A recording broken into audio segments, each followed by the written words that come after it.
Fala pessoal, tudo bem? Ney aqui falando com vocês sobre o FD Reinf. Bom, na semana passada nós passamos um e-mail falando sobre essa nova obrigação acessória que o governo impôs para todas as empresas. E aí a gente passou um e-mail extenso falando sobre vários tópicos e hoje eu quero trazer para vocês um pouco aqui da atualização que aconteceu essa semana sobre essa obrigação acessória e a gente vai conversar um pouco mais sobre ela, tá?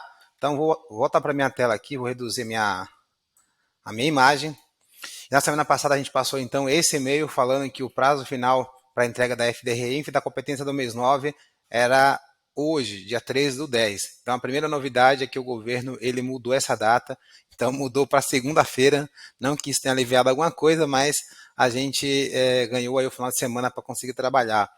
Então na semana passada a gente tinha um pânico geral aí no mercado, com todas as empresas, contabilidades, conselho de classe falando que não ia dar tempo para fazer essa obrigação acessória, pressionaram o governo com relação a esse assunto, várias entidades de classe, e aí conseguiram com que algumas coisas fossem alteradas, porque de fato era uma obrigação que penaliza muito as empresas, do ponto de vista de trabalho, do ponto de vista de carga de burocracia, e aí a entidade de classe do SESCOM, CRC, Embracon, todas as entidades de classe ligadas aí ao empreendedorismo começou a pressionar o governo e eles acabaram cedendo aí, tá?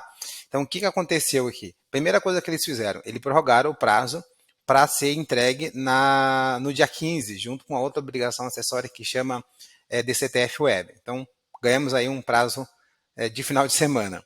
A outra coisa que aconteceu é que alguma dessas obrigações aqui que a gente tinha colocado no e-mail, elas deixaram de existir. Por exemplo, comissões pagas, inclusive, para operadores de cartão de crédito. As comissões, quando você paga para uma pessoa física, ela continua sendo obrigatória informar. Mas quando você paga a comissão para cartão de crédito, não é mais necessário informar nessa declaração. Por isso, a gente não vai mais solicitar que você mande essa informação para a gente. Tá? A própria operadora de cartão de crédito já faz isso, mandando para o governo todos os meses os valores que elas cobram, né, de comissão. Então não fazia menor sentido obrigar com que as empresas também fizessem esse tipo de declaração. Então, uma vitória aí para nós, para todos nós, que essa informação a gente não precisa mais mandar, tá? Então, dessa relação que a gente passou aqui, então comissões já não precisa mais encaminhar, todas as outras informações a gente tem que mandar para o governo, tá? Agora, o que é interessante você saber? Que tem uma informação que é pagamento de lucros e dividendos, esse eu vou falar um pouco mais para frente sobre isso. Essa a gente também teve uma grande vitória, que é não ter que mandar todos os meses. Agora a gente tem que mandar somente depois que finalizar o trimestre. Ou seja, a gente tem que mandar até o dia 15 do segundo mês subsequente ao trimestre. Isso quer dizer o quê? Fechou de janeiro a março a contabilidade, então a gente manda em maio, até dia 15 de maio, a gente tem que mandar essa informação. Isso foi um fôlego muito grande porque, de fato, seria inimaginável você obrigar com que toda a empresa tivesse uma contabilidade fechada de forma mensal. Apurar lucro mensal gera realmente um trabalho enorme para as contabilidades e para os empreendedores, e com isso geraria custos que vocês talvez não precisassem ter.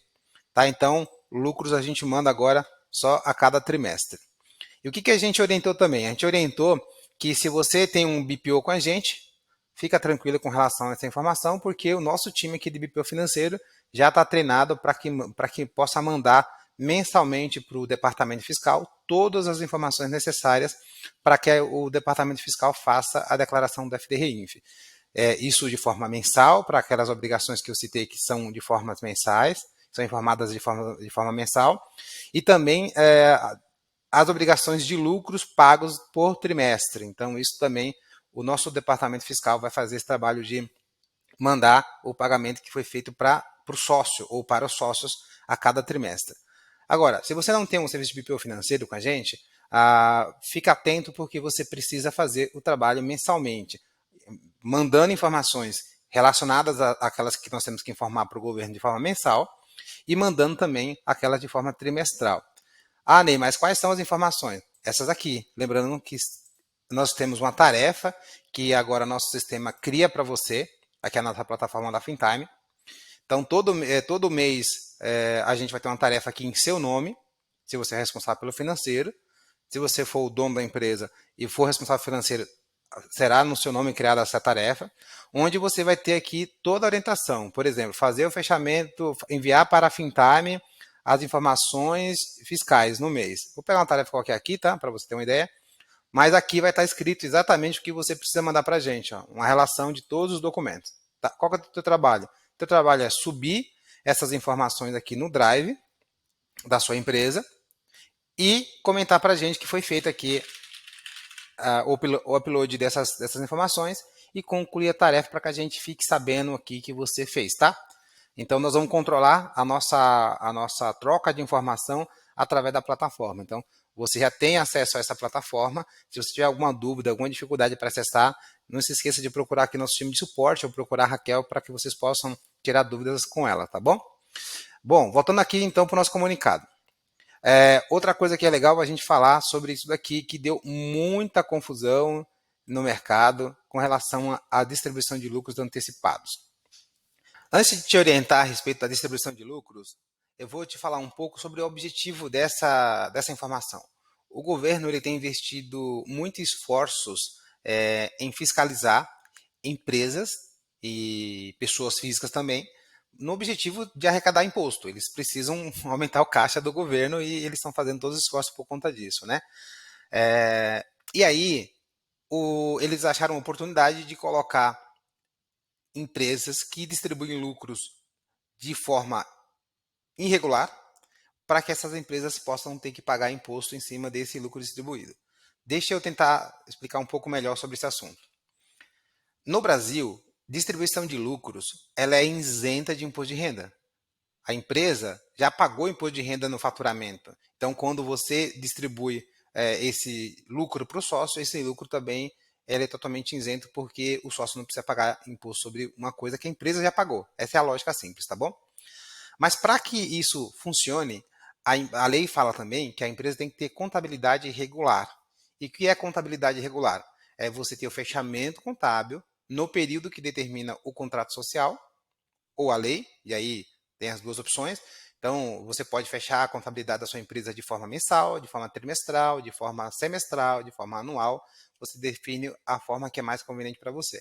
A lei obriga que seja pelo menos uma vez por ano, mas você pode fazer mais fechamentos do que o que a lei prevê. Basta que esteja no contrato social. Bom, dito isso, significa que se você fecha a sua contabilidade de forma trimestral, somente depois daquele trimestre que você viu quanto você tinha de lucro e você pode pegar esse lucro de imposto de renda. Se você não fechou a contabilidade ainda e você pegou o dinheiro da empresa no mês a mês, aquilo ali pode ser considerado como um pagamento de prolabore e não uma antecipação de lucro, porque você não sabe se essa empresa teve lucro ou não. Esse é o grande ponto. Então, eles queriam pegar, de uma forma muito sorrateira, eu diria assim, as empresas que fazem pagamentos antecipados de lucro para o sócio e considerar aquilo ali como um prolabore, portanto, exigir que se repague um imposto sobre esses valores que foram transferidos. Beleza? Então, esse é o porquê de tudo isso. Bom, e como você pode e deve seguir a partir daqui, considerando que tem essa nova sistemática aí de informar para o governo quanto que foi pago de lucro. Então, a primeira coisa que você precisa observar é a sua empresa, ela paga prolabore, todo o pagamento que é para o sócio mensal é feito de forma oficial, ou seja, calcula lá o prolabore e paga imposto sobre o prolabore, ou você paga um pedaço como prolabore e o outro pedaço você paga como antecipação de lucro. Se a resposta for, eu pago todo o meu sócio, todos os sócios como prolabore oficial e recolho INSS e imposto de renda, então a sua preocupação é zero com relação a isso, porque você já está pagando de acordo com o que manda aqui a regra do prolabore. Agora, por estratégia tributária, você está pagando um pedaço como prolabore e outro pedaço como antecipação de lucro, é aqui que mora o cuidado especial que você tem que tomar. Bom, então, nessa situação, o valor que você paga mensalmente para o sócio, que é fora do prolabore, né? Esse valor, a gente vai considerar esse valor aqui como lucro efetivamente distribuído. E aí não com mais antecipação de lucro como a gente fazia no passado. Por quê? Porque se você pagou, é porque você tinha o lucro para pagar. Você evidenciou o lucro no último trimestre, no último semestre, no último mês, depende do que você fechou a contabilidade aqui com a gente, tá? Então o ponto é, se você paga mensalmente para o seu sócio como antecipação de lucro, você deve ter duas coisas. Primeiro, ou você tem um fechamento mensal, e esse fechamento mensal da contabilidade evidenciou que naquele mês anterior teve lucro, por isso você está pagando, ou não, você não tem um fechamento mensal, o seu plano aqui com a gente é trimestral, é semestral, porque cada empresa tem um plano aqui com a gente. Então, você deve observar a conta de lucros acumulados que você teve no último fechamento. Exemplo, você fechou o último trimestre aqui com a gente e lá na contabilidade tinha um lucro de 100 mil reais. Beleza, então no último trimestre você evidenciou um lucro de 100 mil reais. Então você tem 100 mil reais disponível de lucro do último trimestre para pagar como lucros distribuídos a sócio nos próximos 3 meses. Ou nos próximos 4, 5, depende de quanto que vai dar esse 100 aí, né? Então você falar assim, ó, eu tenho então uma conta de reserva de lucro ou lucros acumulados de 100 mil reais, então eu posso consumir todos esses 100 mil reais pagando mensalmente esse lucro para o sócio em períodos futuros. Zero problema em fazer dessa forma, porque aí nós vamos contabilizar como lucro de fato distribuído, com evidência contábil, ou seja, com contabilidade levantada no último trimestre, e você não será questionado com relação a isso. O que não pode? O que não pode é você não saber qual era o seu lucro do último trimestre ou do último fechamento e pagar o sócio sem saber se a contabilidade vai evidenciar lucro quando for fechada. Aí mora o risco. Porque imagina que a gente declare para o governo aqui que você está pagando lucro para o teu sócio, e aí no fechamento foi evidenciado que deu prejuízo. Ferrou. Não, você não deveria ter pago aquele lucro porque de fato a empresa não tinha lucro, tá?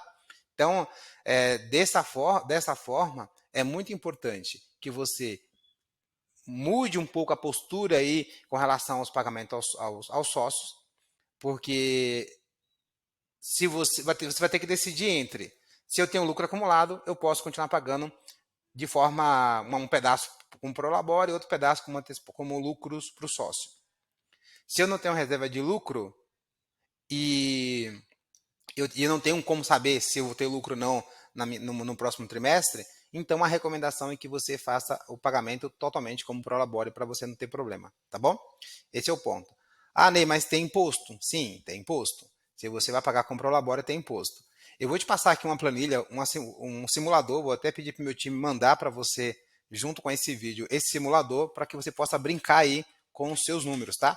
Então imagina que você queira pagar um prolabore aí de 12 mil reais. Bota 12 mil reais aqui e aqui vai aparecer para você ó, quanto que você vai gastar com o INSS e vai aparecer para você quanto que você vai gastar com o valor do imposto de renda retido do prolabore.